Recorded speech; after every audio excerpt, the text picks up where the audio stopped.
ऐसा काम है। बाबा साहब अम्बेडकर ओपन यूनिवर्सिटी की कुलपति महोदया अमीबेन उपाध्याय जी, मेहुल गांधी जी, किशोर मकवाना जी, दुष्यंत पांड्या जी और अभी जिनकी पुस्तक का विमोचन हुआ रसिकबाग केसरिया जी। आज हम सब यहां पर स्वतंत्र वीर सावरकर जी के पुण्यतिथि के ऊपर उनके विषय में विचार करने के लिए एकत्र हुए। आप सबको ध्यान होगा कि विगत 15 अगस्त को 2022 को जब लाल किले की प्राचीर से प्रधानमंत्री श्री नरेंद्र मोदी जी ने यह कहा था कि स्वतंत्रता का अमृत महोत्सव वर्ष पूर्ण हुआ, तब उन्होंने एक नया आह्वान किया था कि यह स्वतंत्रता का अमृत महोत्सव पूर्ण नहीं हुआ है, अब यहां से नए काल की शुरुआत हुई है। जो 75वें वर्ष से प्रारंभ होकर जब हम शताब्दी वर्ष में पहुंचेंगे तो वो उस समय तक भारत को क्या क्या प्राप्त करना है, वो कालखंड शुरू हुआ जिसे उन्होंने कहा अमृत काल। और आप सभी जानते हैं कि अमृत निकलने से पहले विष अवश्य निकलता है, और इतना विष हमारे मस्तिष्क में भरा हुआ है भारत को लेकर, भारतीय स्वतंत्रता को लेकर, भारतीय स्वतंत्रता के महानायकों को लेकर, कि अमृत काल तब चरितार्थ हो सकता है जब पहले अपने उस विष को हम निकालने में सफल हो सके। अब एक छोटा सा उदाहरण देखिए कि स्वतंत्रता का अमृत महोत्सव वर्ष हमने मनाया, पर अनेक महान महापुरुष जिन्होंने इस संपूर्ण भारत को एक संगठित स्वरूप दिया, सरदार वल्लभ भाई पटेल, वो उपेक्षित हो गए। जिन्होंने स्वतंत्र भारत की प्रथम निर्वासित सरकार बनाई, नेताजी सुभाष चंद्र बोस, वो तिरस्कृत हो गए। और स्वातंत्र वीर सावरकर जिन्होंने स्वतंत्रता का पहला वैचारिक अधिष्ठान दिया, वो तो लांछित हो गए और केवल एक प्रकार के लोग महिमा मंडित हो गए। इस अंतर को भी हमें समझने की बहुत आवश्यकता है। देखिए, कोई भी कार्य होता है तो किसी एक विधि से पूर्ण नहीं हो सकता। हमें स्वतंत्रता मिली तो उस स्वतंत्रता में 3 प्रकार की धाराओं का महत्वपूर्ण योगदान। पहला, एक वैचारिक धारा जिसने कि एक जन आंदोलन का रूप धारण किया। दूसरा, एक क्रांतिकारी धारा जिसने सशस्त्र संघर्ष के द्वारा अंग्रेजी सरकार की नींव हिला दी। और तीसरा, एक सैन्य अभियान जिसने अंततः ब्रिटिश सरकार पर वह मनोवैज्ञानिक दबाव बनाया कि उन्हें छोड़ने पर बाध्य होगा। स्वतंत्र वीर सावरकर एक ऐसे अद्भुत स्वतंत्रता सेनानी हैं जिनका इन तीनों धाराओं के ऊपर व्यापक प्रभाव है। कैसे? यदि हम पहली वैचारिक धारा की बात करें तो उन्होंने 1907 में जब भारत का प्रथम स्वातंत्र्य समर पुस्तक लिखी, विनम्रता से कहता हूं और उतनी ही दृढ़ता से कहता हूं, कोई लिखा हुआ दिखा दे 1907 से पहले किसी ने 1857 को स्वतंत्रता संग्राम लिखा। सबने सिपाही विद्रोह, म्यूटिनी, 1857 का गदर लिखा। क्योंकि यदि लोकमान्य तिलक ने पूर्ण स्वराज का आह्वान 1905 में किया तो स्वराज्य का संघर्ष कैसे शुरू हुआ यह भी तो समझना आवश्यक था। तो उसकी सबसे पहली स्पष्ट वैचारिक धारणा वीर सावरकर ने। अब इसके बाद आप देखिए वो किस मामलों में एकदम अद्भुत है। वो भारत के एकमात्र क्रांतिकारी हैं जिन्हें 2 जन्मों का कारावास दिया गया। किसी अन्य व्यक्ति को 2 जन्मों का कारावास नहीं दिया गया। और जब 2 जन्मों का कारावास सुनाया गया तो उन्होंने हंसते हुए यही कहा था, चलो इसी बहाने अंग्रेजों ने हमारे पुनर्जन्म की अवधारणा को तो स्वीकार किया कि एक के बाद 2 जन्म भी होते हैं। और इसके बाद अगर आप देखें तो जो क्रांतिकारी धारा थी उसमें वीर सावरकर का क्या योगदान था, मदन लाल ठीकरा जी से लेके भाई परमानंद तक जो उनका संपर्क था, मैं एक उदाहरण कोट करना चाहता हूं तथ्य के साथ। शकीन्द्रनाथ सान्याल जी बहुत बड़े क्रांतिकारी थे बंगाल के। भगत सिंह जी और चंद्रशेखर आजाद जी भी उनको अपना आइडियल मानते थे। शकीन्द्रनाथ सान्याल जी को जब 1920 में छोड़ दिया गया, उन्होंने अपनी किताब बंदी जीवन में लिखा है कि मुझे इस बात का आश्चर्य है कि ब्रिटिश सरकार ने वीर सावरकर जी को अभी तक क्यों नहीं छोड़ा है, जबकि उन्होंने भी राष्ट्र के हित के लिए ही एक आंदोलन चलाया है और राष्ट्र के हित के लिए ही संघर्ष किया है। और वह यानी शचीन्द्रनाथ सान्याल जिनको भारत के तमाम क्रांतिकारी अपना एक प्रेरणा का स्रोत मानते थे, वो वीर सावरकर की प्रशंसा में यह बात लिख रहे हैं। प्रत्यक्ष रूप में वीर सावरकर ने क्या क्या योगदान दिया वह अपनी जगह है, उसके बहुत सारे उदाहरण आपके सामने उपलब्ध है और पूर्ववर्ती वक्ताओं ने मेरे विचार से बोला भी होगा। इसमें कहीं किसी प्रकार का कोई किंतु परंतु नहीं है, परंतु आप पहले ये समझिए कि उस समय के क्रांतिकारी आंदोलन ने ब्रिटिश सरकार की स्थिति क्या कर दी। आप ध्यान करिए, 1912 में वाइसरॉय हार्डिंग पर बम फेंका गया, कैलकाटा के पुलिस कमिश्नर को मार दिया गया, नेशनल असेंबली में बम फेंक दिया गया था, चटगांव के पास सूर्य सेन जी के नेतृत्व में आर्मरी कैप्चर कर ली गई, शस्त्रागार, और लखनऊ के पास काकोरी में जिसमें रामप्रसाद बिस्मिल और अशफाकुल्लाह खान जी को फांसी हुई, खजाना कैप्चर कर लिया गया।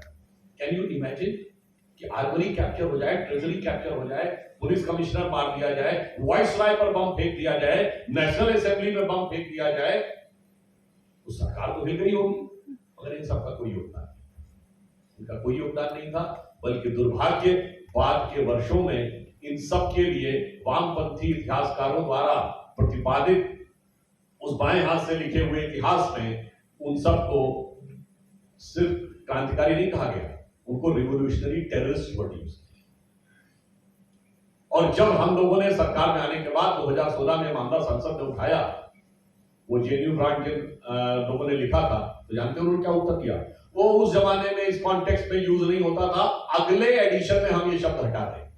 आप सोचिए कि कितनी अवमानना उस समय भी थी। इतने बड़े विषय के ऊपर किसी प्रकार का कोई योगदान नहीं माना गया। और यहां पर एक और उदाहरण मैं देना चाहूंगा कि वीर सावरकर जी के विषय में बहुत प्रचारित किया जाता है कि साहब उन्होंने सरकार से माफी मांगने का काम किया, यह प्रचारित किया जाता है कि उनको पेंशन मिलती है। पहली बात तो मैं ये बताना चाहूंगा कि शायद आप में से बहुत से लोगों को पता हो, और हो सकता कुछ लोगों को ना पता हो, कि किस वर्ष में वीर सावरकर जी को 2 जन्मों का कारावास दिया गया था। वो वर्ष था 1910, और उस वर्ष कांग्रेस का अध्यक्ष कौन था? 1910 में इलाहाबाद में कांग्रेस का सेशन हुआ था, और कांग्रेस का अध्यक्ष जानते कौन था? एक ब्रिटिश सरकार का सेक्रेटरी विलियम बैटनबर्ग।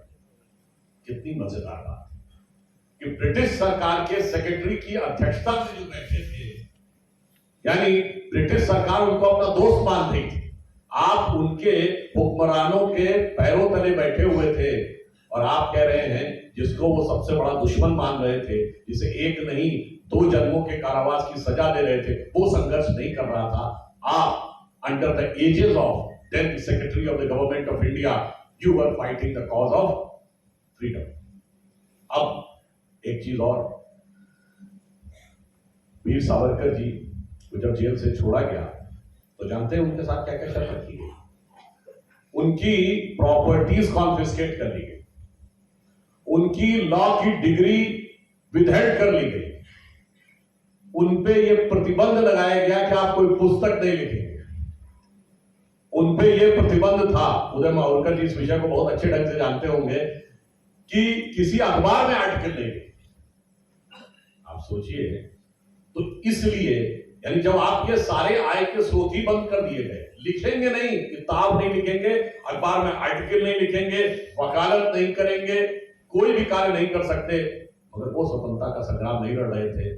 और जो जेल में रह के जलवाए जलाल के साथ किताबें लिख रहे थे, और किताबें लिखने की उनको परमिशन ही नहीं थी, सेक्रेटरी भी रखने की परमिशन थी जेल में किताब लिखने के लिए, वो आजादी का आंदोलन लड़ रहे थे। इसलिए मैंने कहा कि इसको भी बहुत समझने की जरूरत है। मैं किसी के प्रति कोई निगेटिव चीज पॉइंट आउट नहीं करना चाहता, पर एक फैक्ट बताना चाहता हूं। जो लोग कहते हैं कि माफी मिलने की बात, और वो तो नेहरू जी को भी 1923 में नाभा में 2 साल की कैद हुई थी, जब वो जेल में थे 3 दिन के अंदर। और ये किसने लिखा है? जो उनके साथ जेल में जो लोग थे, उन्होंने अपने संस्मरण में लिखा है कि 2 दिन के अंदर उनको इतनी तकलीफ हुई कि मोतीलाल नेहरू जी ने वॉइसरॉय से बात किया और 3 दिन के अंदर उन्हें उस जेल में रहने में अच्छा फल, अच्छा खाना, अच्छे कपड़े और सफाई नहीं, खानसामा भी उपलब्ध हो गया।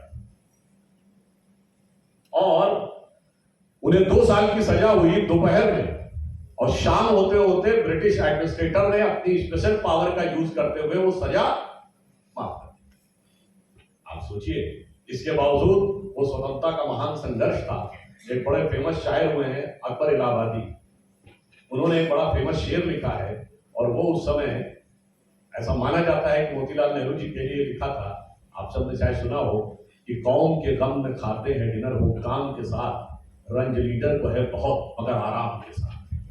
यानी बड़े बड़े ब्रिटिश अधिकारियों के साथ डिनर चलता था, दिन में कांग्रेस के लिए सत्याग्रह और शाम को बड़े ब्रिटिश हुक्मरानों के साथ डिनर होता था, क्योंकि रंज लीडर को है बहुत मगर आराम के साथ। और आराम के साथ वह चीज चलती रही। और जिस व्यक्ति को जिस प्रकार की जेल में रखा गया, वीर सावरकर जी को बहुत से वक्ताओं ने बताया कि अंडमान के जेल में रखा गया, जहां पर कि उनको बैल की जगह कोल्हू में जोत दिया जाता था कि इतने अमाउंट ऑफ तेल आपको दिन भर में निकालना है। वो स्वतंत्रता का संग्राम नहीं लड़ रहे थे। शायद यदि उन्हें यह सुविधा मिली होती कि वो जेल में बैठ के तेल मालिश करा रहे होते, तो स्वतंत्रता संग्राम सेनानियों में जरूर इंक्लूड हो जाता। परंतु सिर्फ इतना ही नहीं, मैं सबसे बड़ी बात ये कहना चाहूंगा कि वीर सावरकर जी की दूरदृष्टि कितनी थी। ये मैं उदाहरण के साथ इसलिए कहना चाहता हूं कि महात्मा गांधी जी, जिन्हें राजनीतिक आंदोलन का सबसे बड़ा प्रतीक माना जाता है, यानी जो पहली धारा है, उन्होंने स्वयं वीर सावरकर के विषय में अपने द्वारा संपादित जो एक अखबार को निकालते थे हरिजन, उसमें 26 मई 1920 को उन्होंने एक आर्टिकल लिखा जिसका शीर्षक था सावरकर ब्रदर्स। और उसमें उन्होंने क्या लिखा है कि मैं इनमें से एक विनायक सावरकर से लंदन में मिला, और आगे वो लिखते हैं मेरी नजर में वो चतुर, देशभक्त और बुद्धिमान है। आगे वो क्या लिखते हैं, मुझे इस बात का आश्चर्य है कि इतने महीने हो जाने के बाद भी सावरकर को ब्रिटिश सरकार ने रिहा क्यों नहीं किया है। आगे क्या लिखते हैं गांधी जी सावरकर के विषय में, वो ये कहते हैं कि वो देशभक्त और चतुर तो है ही, उन्होंने कहा ब्रिटिश साम्राज्य की बुराइयों को उन्होंने मुझसे पहले पहचान लिया। अब बताइए ये कौन लिख रहा है, ये गांधी जी लिख रहे हैं। महात्मा गांधी को तो समझ में आ गया था, और आज के भैया गांधी को नहीं समझ में आ रहा है, तो इसके लिए हम क्या कर सकते। और इसमें भी आप एक संयोग देखिए कि 1990 से पहले वीर सावरकर पे इस ढंग का अटैक नहीं था। 89-90 में जैसे ही ये लगा कि हिंदुत्व की विचारधारा की स्वीकार्यता भारत में बढ़ने लगी राम मंदिर आंदोलन के द्वारा, तो वैसे ही अटैक होने लगे। अब आप ये देखिए, ये तो वैचारिक आंदोलन पे प्रभाव है। अगर आप देखें तो क्रांतिकारी आंदोलन के विषय में मैंने बताया। दूसरा एक उदाहरण बताता हूं जिसमें बहुत ज्यादा आक्षेप लगाया जाता है वीर सावरकर पर, कि उन्होंने भारत के युवकों से आह्वान किया था कि भारत की सेना में शामिल। आप लोग सामने सब क्वेश्चन आते होंगे ना कि साहब उन्होंने ऐसा ऐसा क्यों कहा। अब मैं आपको बात बताता हूं। और वो ये कह रहे थे कि जब नेताजी सुभाष चंद्र बोस युद्ध लड़ रहे थे, तो सावरकर कह रहे थे कि अंग्रेजों की सेना में भारतीयों को शामिल होना चाहिए। इस संदर्भ में मैं कोट करता हूं 25 जून 1944 आजाद हिंद रेडियो से सुभाष चंद्र बोस जी ने स्वयं बोला है कि आज भी जाके कोई चेक कर सकता है। उन्होंने कहा कि मुझे इस बात का दुख है कि अधिकांश कांग्रेस नेता आजाद हिंद फौज के सैनिकों को भाड़े का सैनिक कहकर मजाक उड़ा रहे हैं, मगर मुझे इस बात की खुशी है कि मिस्टर सावरकर जैसे समझदार लोग भी हैं जो युवकों को सेना में भर्ती होने के लिए प्रेरित कर रहे हैं, और यही युवक हमारे लिए उपयोगी साबित। अब आइए, उन्होंने 1937-38 में बात क्यों कहनी शुरू की, इसको मैं एक दूसरे एंगल से, इसमें कोई सांप्रदायिक एंगल की बात नहीं कर रहा हूं, पर मैं मोहम्मद अली जिन्ना को कोट करता हूं। मोहम्मद अली जिन्ना ने एसोसिएटेड प्रेस को दिए अपने इंटरव्यू में कहा था, जिसे कि किताब लिखी गई है क्रिएटिंग न्यू मदीना, उसमें कहा कि 55% से 60% तक सैनिक पंजाब प्रोविंस से, और जिसमें बड़ी तादाद में मुस्लिम सैनिक हैं। इसलिए यह देश हम पाकिस्तान तो बनवा ही लेंगे, और यदि बना तो उसके बाद हम एक मजबूत देश के रूप में उसको डिफेंड करने के लिए, अपने इंटरेस्ट के लिए जो करना होगा वह करने में सफल हो। अब देखिए वो ये कह रहा है, अब आज हम यहां बाबा साहब अम्बेडकर विश्वविद्यालय में खड़े हैं, बाबा साहब ने क्या बोला, वही बात जो वीर सावरकर जी ने कही। बाबा साहब ने यह रिक्वेस्ट किया और यह आह्वान किया कि जो महार जाति के युवक हैं वो भी अधिक से अधिक सेना में शामिल हो। अब ये बाबा साहब ने लिखा है अपनी किताब मुस्लिम राजनीति और भारत का विभाजन, Muslim politics and division of partition of India, उसका जो हिंदी अनुवाद है उसमें जाके शायद पेज नंबर 100-104 के आसपास उन्होंने लिखा है। वो भी उन्होंने कहा, यानी वही जो जिन्ना की थ्रेट है, वो ये कह रहे हैं कि भारत की सेना का जो धार्मिक संतुलन है वो बहुत बिगड़ा हुआ है। कुछ लोग 60%, 70% कह रहे हैं, 50% तो मान ही लेना चाहिए। इसलिए बहुत जरूरी है कि भारत के सेना के लोग, युवक जाकर सेना में भर्ती हो। अब वीर सावरकर जब आह्वान करते हैं तो वो कानपुर में शायद 1942 या 43 में भाषण देते हुए कहते हैं कि ब्रिटिश सरकार हमें लाइसेंस भी नहीं देती हथियार रखने का, आप सेना में शामिल होइए, वो आपको हथियार भी देंगे और अपने युद्धक पोतों पर जाने का अवसर भी देंगे, अधिक से अधिक संख्या में जाइए। और वही लोग जो गए, आखिर में जाकर 1946 आते आते भारत की सेना का एक स्वरूप बदल गया था। और अंततः आजादी किस आधार पर मिली, मैं सिर्फ एक फैक्ट के साथ बोलना चाहता हूं। टाइमलाइन आप देख लीजिए, आप सिर्फ किसी भी बड़े से बड़े व्यक्ति से इस बात के ऊपर बहस कर सकते हैं कि भाई अंग्रेजों ने जो आजादी की डेट तय की थी वो तो 15 अगस्त 47 नहीं तय की, तो 30 जून 1948 तय की, तो ये एक साल पहले क्यों चले गए? ये विचार करने का विषय है ना, क्यों चले गए? और इतना ही नहीं, अंतरिम सरकार 2 सितंबर 46 को बनवा दी, क्यों? ये फास्ट फॉरवर्ड मोशन में वो क्यों चले गए? उसका कारण है नवंबर 1945 में ब्रिटिश आर्मी चीफ क्लॉड मैकॉनले उसका नाम है, वो लेटर लिखता है वाइसरॉय को कि ये आजाद हिंद फौज के जिन सैनिकों का ट्रायल चल रहा है उसको लेकर भारतीय सेना के सैनिकों में बहुत असंतोष है, और वह असंतोष इस सीमा तक बढ़ गया है कि अब ब्रिटिश हुकूमत के प्रति उनकी लॉयल्टी पर विश्वास नहीं किया जा सकता और किसी भी प्रकार की घटना कभी भी हो सकती है। इसलिए मेरा यह सजेशन है कि वो रोक दिया जाए। अरे मैं बातें इसलिए कह रहा हूं कि नवंबर 45 में वो लिखता है, इसके बाद ही हमारे तमाम कांग्रेस के नेता लाल किले पे उस केस में आजाद हिंद फौज के सैनिकों की तरफ से लड़ने के लिए खड़े हुए। मगर इंपॉर्टेंट बात यह है कि जो कहते हैं कि हम उनके लिए मुकदमा लड़े, जब सरकार आई तो न उन्हें सेना में बहाल किया, न उन्हें सेना में सम्मान दिया, न उन्हें पेंशन दी। तो ये दर्शाता है कि अब देखिए, ये तो लिख रहा है नवंबर 45, अब वो 11 फरवरी 1946 को एक और लेटर लिखता है वाइसरॉय को। वो कहता है कि अब तो मेरे पास सूचना ये है कि मामला इतना खतरनाक हो गया है कि किसी भी समय कुछ भी हो सकता है। और तब एक गोपनीय मैसेज दिया जाता है ब्रिटिश ऑफिसर्स को कि वो अपने परिवारों को जितनी जल्दी हो सके उतनी जल्दी पर गोपनीय तरीके से बॉम्बे और कराची भेज दें, ताकि in case of any eventuality evacuation किया जा सके। और उस समय एक एस्टिमेट के हिसाब से भारत की फौज 25 लाख की थी, जो सेकेंड वर्ल्ड वॉर के लिए उनको जरूरत थी, तो उन्होंने बहुत भर्ती किया था, और जिसमें ब्रिटिश सैनिक सिर्फ 40,000। अब देखिए डेट्स के साथ देखिएगा, और 16 फरवरी 1946 को नौसेना की अपराइजिंग हो जाती है, और 2 दिन के अंदर बॉम्बे, कलकत्ता, कराची में 20,000 नौसैनिक आ जाते हैं, और 100 से अधिक उनके जो नेवी के शिप्स हैं उन पे कंट्रोल कर लेते हैं। अंग्रेज बहुत कोशिश करते हैं, वो सैनिक वापस नहीं आते। आखिर में वो कांग्रेस के नेताओं से अनुरोध करते हैं, सरदार पटेल और नेहरू जी से, और उनके समझाने पर 12 दिन बाद वो सैनिक वापस आते हैं। यानी जो ब्रिटिश आर्मी चीफ वाइसरॉय को लिख के दे रहा था वो एकदम साबित हो जाता है। अब ये सेटल होता है 28 फरवरी को। अब आप जाके चेक करिए 15 मार्च 1946 को, मार्च 1946 में कैबिनेट मिशन प्लान आ जाता है।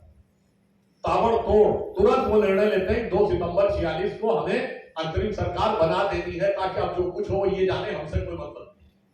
आप सोचिए जो कुछ कहा नेताजी ने 1944 में अपने रेडियो पे सावरकर जी के बारे में, वो सावरकर जी की दूरदृष्टि देखिए और ये हकीकत में क्या हो रहा है। और 2 सितंबर 46 आते आते अंतरिम सरकार बन जाती। वो एक अलग कहानी है। बहुत से लोग कहते हैं ना कि जब भारत के प्रधानमंत्री का चयन हुआ तो ये मीटिंग कब हुई थी, लोगों को नहीं जानता। वो हुई थी अप्रैल 1946। उस समय यह तय हुआ कि कांग्रेस का जो अध्यक्ष होगा वही अंतरिम सरकार का नेतृत्व करेगा। कांग्रेस के अध्यक्ष मौलाना आजाद थे, उनको गांधी जी पत्र लिखते हैं कि आप अध्यक्ष पद से इस्तीफा दे दीजिए। वो अध्यक्ष पद से इस्तीफा देते हैं और अध्यक्ष पद के चुनाव के लिए मीटिंग बुलाई जाती है। कई बार लोग कहते हैं ना कि प्रदेश समितियों से तो नहीं चुनाव होता था, तो प्रदेश कमेटियों से नाम मांगे जाते हैं और उसमें एक एक चीज का डिटेल है। इसमें 2 किताबों में, एक जेबी कृपलानी जो कि बाद में कांग्रेस के अध्यक्ष भी रहे, उन्होंने my day my years with Gandhi में इस बात का बाकायदा, इसे कहते हैं ना मिनट टू मिनट वर्णन किया हुआ है कि मीटिंग में क्या हुआ। और दूसरी किताब है India from Curzon to Nehru and thereafter. उसमें लिखा है कि जब कमेटियों की रिपोर्ट आते हैं तो एक वोट पट्टाभी सीतारमैया को और एक कृपलानी को मिलता है और बाकी सारे के सारे वोट सरदार पटेल को मिलते हैं और नेहरू जी को 0 वोट। ये इंपॉर्टेंट बात है। अब देखिए उसके बाद पट्टाभी रमैया कहते हैं कि मैं अपना वापस लेता हूं नाम और अपना वोट नेहरू जी के पक्ष में करता हूं। फिर कृपलानी कहते हैं मैं अपना वापस लेता हूं और उनके पक्ष में करता हूं। और उसके बाद मतलब उन्होंने मिनट टू मिनट वर्णन किया है कि सरदार पटेल की तरफ देखते हैं गांधी जी, सरदार पटेल थोड़ा सा शांत रहते हैं, फिर कुछ सीतारमैया सरदार पटेल की तरफ एक कागज देते हैं, सरदार पटेल उसका कहते हैं मैं भी अपना नाम वापस लेता हूं। और आप सोचिए लोकतंत्र के, प्रजातंत्र के सबसे बड़े पैरोकार की शुरुआत 0 वोट के बहुमत के साथ हुई। अब इंपॉर्टेंट बात आप ये देखिए, सरकार बनती और आप में से बहुत लोगों को ये बातें नहीं पता होंगी, इसलिए मैंने कहा स्वतंत्रता के अंदर 900 वर्ष में समझने की जरूरत है। ये 2 सितंबर 46 के दिन ही अंतरिम सरकार क्यों गठित हुई। ये बात मैं पहले ही बहुत बोल चुका हूं कि नेहरू जी 15 अगस्त 47 को प्रधानमंत्री नहीं बने थे, 2 सितंबर 46 को बने थे। शपथ किसने दिलवाई? लॉर्ड वेवेल ने। किसके प्रति निष्ठा की शपथ दी होगी? आज तो प्रधानमंत्री कहता ना मैं विधि द्वारा स्थापित भारत के संविधान के प्रति सच्ची निष्ठा, उस वक्त भारत संविधान था नहीं, तो ब्रिटिश क्राउन के प्रति निष्ठा की। झंडा कौन था? तिरंगा तो नहीं था, यूनियन जैक था। अद्भुत स्वतंत्रता का संग्राम था ना। और इंपॉर्टेंट बात होता है ये 2 सितंबर की डेट क्यों तय हुई? ये डेट हमने नहीं तय की, ये डेट कांग्रेस ने नहीं तय की, ये माउंटबेटन ने तय की, अंग्रेजों ने तय की। क्यों? क्योंकि फर्स्ट वर्ल्ड वॉर जब खत्म हुआ और नागासाकी हिरोशिमा पे बम गिरा और जापान की हालत खराब हो गई, तो सरेंडर डॉक्यूमेंट के ऊपर एम्परर हिरोहितो ने 2 सितंबर 1945 को साइन किया और माउंटबेटन ने यह कहा है कि that was the first anniversary of British victory in the second world war. तो उन्होंने कहा this day symbolizes the British supremacy in Asia. इसलिए 2 सितंबर 1946 को वो शपथ ग्रहण होता है। अब उसके बाद आप देखिए, उसके उपरांत आरोप यह लगाया जाता है कि विभाजन, 2 नेशन थ्योरी वीर सावरकर जी ने स्वीकार की। वास्तविकता तो यह है कि जब 4 जून को इंडिपेंडेंस ऑफ इंडिया एक्ट पारित हो जाता है, एक और बात इसमें बता दूं, 15 मार्च 1947 को क्लेमेंट एटली ने ब्रिटिश पार्लियामेंट में बोला है कि भारतीय सैनिकों की लॉयल्टी ब्रिटिश क्राउन के प्रति पूरी तरह खत्म हो गई, इसलिए हमें छोड़ना। ये मतलब प्रोसीडिंग ऑफ द हाउस में नोटेड है। खैर, अब क्या होता है, तो बाकायदा 13 या 14 जून 47 को कांग्रेस की कार्य समिति विभाजन का प्रस्ताव पारित करती है। जिन्होंने कार्य समिति में ऑफिशियली विभाजन का प्रस्ताव पारित किया, और यह अनायास नहीं हुआ कि परिस्थितियां थी। इसी कांग्रेस कार्य समिति ने 1916 के लखनऊ कांग्रेस अधिवेशन में मुस्लिमों के लिए सेपरेट निर्वाचन क्षेत्र की मांग को स्वीकार किया। यानी वहीं से विभाजन की नींव पड़ी। 30 साल बाद वही इलाके बाद में जाके पाकिस्तान बने। और आपको यह भी पता हो कि 46 की कॉन्स्टिट्यूएंट असेंबली जिन्ना कहां से चुन के गए थे? वो न ढाका से चुन के गए थे, न पेशावर से चुन के गए थे, न लाहौर से चुन के गए थे, न कराची से, न रावलपिंडी से, मुंबई से चुन के गए थे। और जो बॉम्बे प्रेसिडेंसी थी, जिसमें आज का पूरा गुजरात और ये आता है, यहां जानते हैं मुस्लिम लीग को 30 सीटें थी सेपरेट इलेक्टेड के तहत, 30 में 30 सीटें थी। परसेंटेज ऑफ वोट 94 था। Muslim League has got 94% vote. Jinnah is seat has got 95% of vote. आप सोचिए कि इसके उपरांत जिन लोगों ने इस चीज को की नींव डाली और उसके बाद विभाजन हुआ और उसके बाद ठीकरा वीर सावरकर के सर के ऊपर फोड़ने का प्रयास किया, उस व्यक्ति को जिन्होंने अपने जीवन में इस, और एक और भी बात आपको बताऊं, जब 1937 में वो जेल से बाहर आए वीर सावरकर, सबसे पहला उनका कार्यक्रम जानते कहां हुआ है? Public speak. रत्नागिरी जिले की कांग्रेस कमेटी ने उनको इनवाइट किया और उन्होंने वहां पर कांग्रेस का झंडा यानी तिरंगे झंडे को भी सलाम किया। और इतना ही नहीं, उनसे कहा गया कांग्रेस में आ जाइए। तो ये उन्होंने खुद लिखा हुआ है किताबों में, जिसमें उन्होंने कहा कि भाई मुझे इसमें कोई समस्या नहीं है, परंतु अल्पसंख्यकवाद के नाम पे खतरनाक तुष्टीकरण करते हुए आप एक राष्ट्र के अंदर दूसरे राष्ट्र का बीज बो रहे हैं। ये बहुत खतरनाक चीज है, इसे हम स्वीकार करने को तैयार नहीं। और सोचिए कितने दूरदर्शी थे, जो कुछ उन्होंने कहा तब, वो आज तक वो बातें सही होती दिखाई पड़ी। इसलिए हम सिर्फ ये कहना चाहेंगे कि आजादी के समय जो कुछ भी हुआ, और एक और मैं बात कहूं, इसको कोई अन्यथा नहीं लेना चाहिए, 15 अगस्त 47 को हम आजाद हो गए तो माउंटबेटन 30 जून 48 तक वाइसराय हो रहे। और इतना ही नहीं, भारत की सेना का चीफ कौन था? General Roy butcher. भारत के एयरफोर्स का चीफ कौन था? एल्महर्स्ट। भारत का आईबी चीफ कौन था? ब्रिटिश। ये क्या किया था आपने? इसलिए हम ये बात कहना चाहते हैं। और इतना ही नहीं, जून 1948 में आप जाके चेक करिए, माउंटबेटन के साथ शिमला में समर वेकेशन में छुट्टी भी मनाई गई, उसकी फोटो भी अवेलेबल। और इवन एक ऐसे भी फोटो हैं जिनमें कि बहुत से लोग माउंटबेटन के स्नेहपूर्ण सानिध्य में दिखाई भी पड़ रहे थे, वो लोग छोटे छोटे थे। तो इसलिए मैं कहना चाहता हूं, स्वतंत्रता के अमृत महोत्सव वर्ष में हमें समझना चाहिए, जिन्होंने अपना सब कुछ बलिदान कर दिया वो वीर सावरकर, जिन्होंने कहा कि स्वप्न अर्पित, प्रश्न अर्पित, आयु का क्षण क्षण समर्पित, चाहता हूं देश की धरती तुझे कुछ और भी दूं। वो स्वतंत्रता का आंदोलन नहीं लड़ रहे थे, जिनके अंग्रेजों के साथ और माउंटबेटन के परिवार के साथ अत्यंत मधुर संबंध थे, वो स्वतंत्रता का आंदोलन लड़ रहे थे और सारा श्रेय उनको मिला। इसके लिए तो मुझे वो एक शेर याद आता है कि नौरंगिए सियासते दौरा तो देखिए, नौरंगिए सियासते दौरा तो देखिए, कि मंजिल मिली उन्हीं को जो शरीके सफर में थे। अब मैं यह कहना चाहता हूं, एक और आरोप लगाया जाता है कि वीर सावरकर ने हिंदुत्व का विचार प्रतिपादित किया और हिंदुत्व के विचार के कारण विभाजन या डिवीजन जैसी बात है। हिंदुत्व का विचार क्या वीर सावरकर ने प्रतिपादित किया था? ये बताइए, ये हिंदू पद बादशाही तो पेशवाई समय में थी, ये क्या थी? ये हिंदुत्व नहीं था क्या? छत्रपति शिवाजी महाराज का जो साम्राज्य था, जिसके लिए उनके कवि कविराज भूषण ने लिखा कि राखी हिंदुवानी हिंदुवान का तिलक राखो, स्मृति पुराण राखो, वेद धुन सुनी में, और शाही के सपूत शिवराज शमशीर तेरी दिल्ली दल दाब के दीवार राखो दूनी में। ये हिंदुवानी क्या थी भाई? ये हिंदू तो नहीं था क्या? खैर, जिन लोगों के मन में इतनी घृणा भरी हुई है, आप सोचिए कि वीर सावरकर ने जो कष्ट सहा। मगर एक बात मैं कहना चाहूंगा कि प्रधानमंत्री श्री नरेंद्र मोदी जी को हम इस बात के लिए साधुवाद देते हैं कि सेलुलर जेल में जाकर जो उनके सम्मान की स्थापना के प्रतीक स्थापित किए गए, याद करिए पिछली सरकार में तो मंत्री के रूप में मणिशंकर अय्यर ने वो पट्टिका उखड़वा दी थी जो अटल जी के टाइम में लगाई गई थी। स्थापित किए गए वो तो अलग बात है।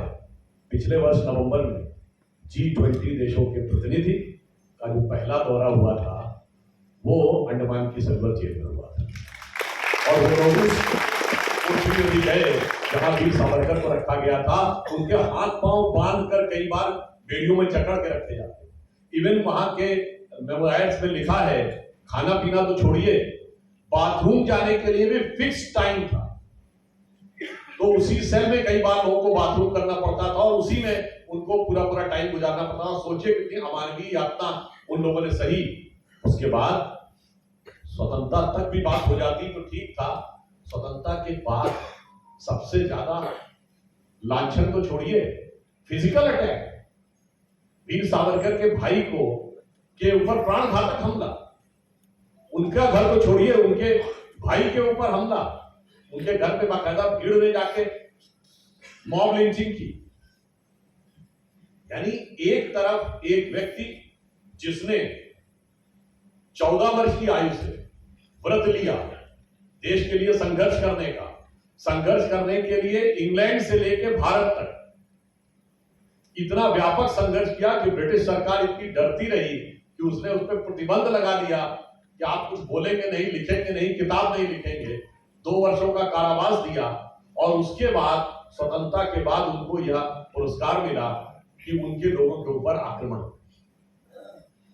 इसलिए मैं सिर्फ ये कहना चाहूंगा कि आपने देखा कि स्वतंत्रता के लिए जो तीनों प्रकार की धाराएं हैं, इन सब का एक समान योगदान है। कोई ये कहे कि अकेले मेरा योगदान है, वह योगदान उचित नहीं है। और जो वीर सावरकर जी ने, एक बात ये कहूंगा कि जब हम अमृत महोत्सव की बात करते हैं तो सिर्फ स्वतंत्रता संघर्ष नहीं, इस राष्ट्र की अवधारणा को लेकर भी हमारे मन में बात बहुत स्पष्ट है। उन्होंने जब राष्ट्रवाद की अवधारणा दी तो 2 बिंदु और कह देता हूं जो हमें बिल्कुल उनके व्यक्तित्व से आज सीखने की जरूरत है। पहली बात, उन्होंने अपनी पुस्तक में एक शब्द का प्रयोग किया है, सद्गुण विकृति। सद्गुण बहुत अच्छी चीज है, पर यदि अनुचित जगह पे सद्गुण का प्रयोग किया जाए तो वो विकृति हो जाती है।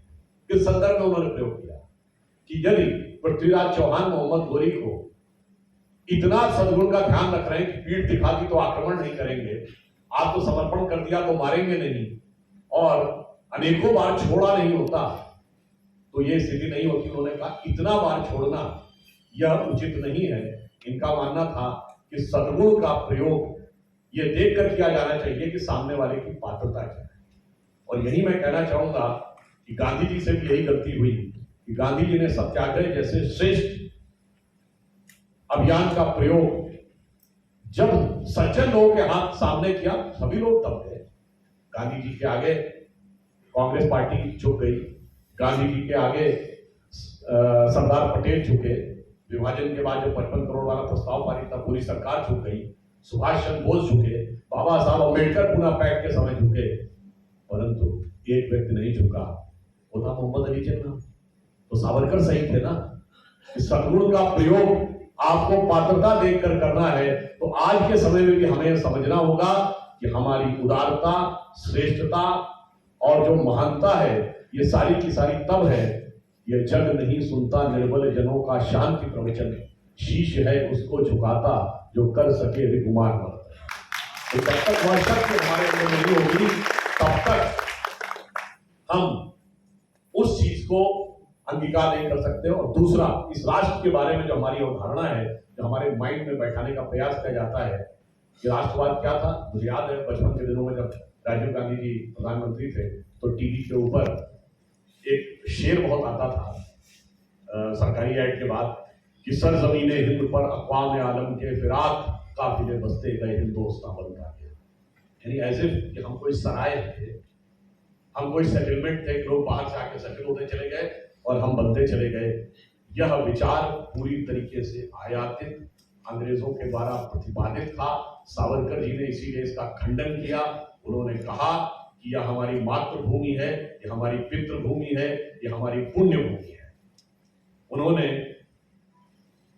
जो कहा उसे हिंदी के प्रख्यात कवि जयशंकर प्रसाद जी ने भी कहा है कि किसी का हमने छीना नहीं, प्रकृति का रहा पालना नहीं, हमारी जन्मभूमि थी यही, कहीं से हम आए थे नहीं। तो उन्होंने राष्ट्रवाद क्या कहा कि हम वो राष्ट्र नहीं जो सेटल होते हैं, हमारा राष्ट्रवाद ये है कि हिमालय के आंगन में प्रथम उसे किरणों का देव पहाड़, उषा ने हंस अभिनंदन किया और पहनाया हीरक हार।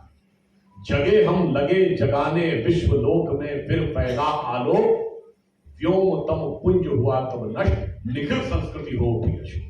यानी हमने वो ज्ञान दिया कि संपूर्ण विश्व से शोक समाप्त हुआ। इसलिए जो विचार उन्होंने प्रतिपादित किए, जो चीजें उन्होंने स्थापित की, और देखिए वो अपनी जगह कितने सही थे। एक बिंदु और कहेंगे, अपना विषय समाप्त करता हूं कि भारत स्वतंत्र हुआ, आज हमारे ऊपर आरोप लगाया जाता है हम सांप्रदायिक राजनीति कर रहे हैं, हम सेकुलर राजनीति नहीं कर रहे हैं। मैं ये बात पहले भी कह चुका हूं, एक बार विनम्रता से कहता हूं, क्या भारत वास्तविकता में स्वतंत्रता के बाद सेकुलर देश था? पहली बात तो सेकुलर शब्द को ही संविधान सभा ने स्वीकार नहीं किया था, 1975 में 42nd अमेंडमेंट में जुड़ा। पर क्या हम सेकुलर थे? मैं विनम्रता से पूछता हूं, एक सेकुलर देश बताइए जहां पर मुस्लिम पर्सनल लॉ होगा, जहां पर हज सब्सिडी होती है, जहां मौलवियों को सैलरी मिलती हो, जहां वक्फ बोर्ड होता हो, जहां ट्रिपल तलाक और हलाला को कानूनी मान्यता प्राप्त थी, जहां मेहरम जैसी परंपरा थी। मेहरम जानते क्या होता है? कि हज के ऊपर किसी मुस्लिम महिला को जाना है तो महिलाएं अकेले नहीं जा सकती, चाहे माँ बेटी भाई बहनें जाना चाहे नहीं जा सकती, पुरुष जरूर होना चाहिए, उसे मेहरम कहते हैं।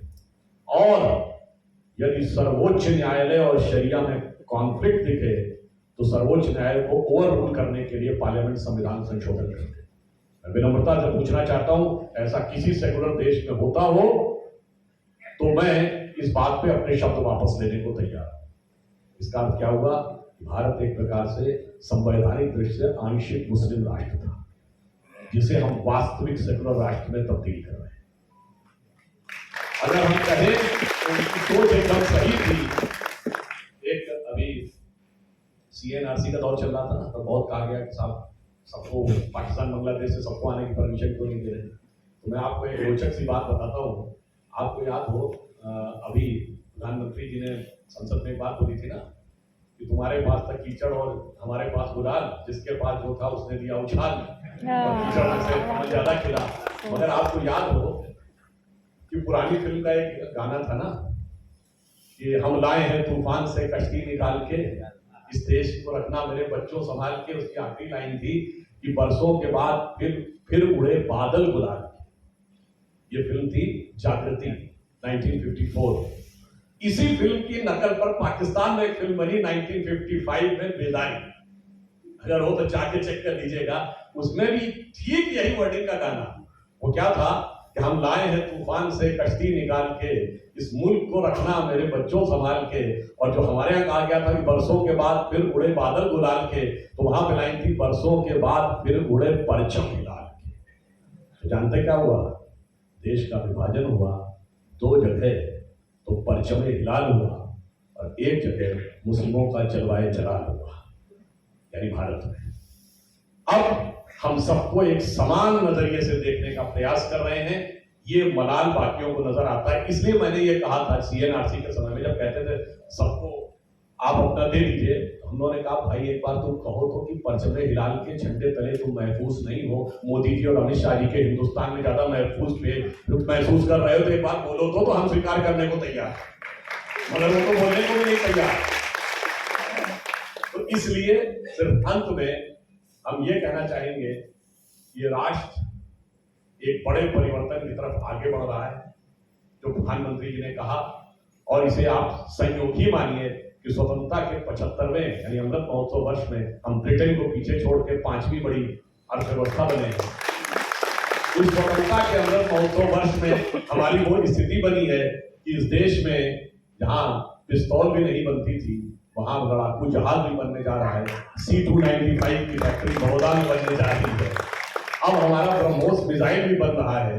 और अगर आप देखें तो 2 दिन पहले IMF की चीफ क्रिस्टीना जॉर्जिएवा ने अपने इंटरव्यू में कहा है कि India is the brightest spot in the global economy and it can contribute to 15% in the global growth rate in the next year.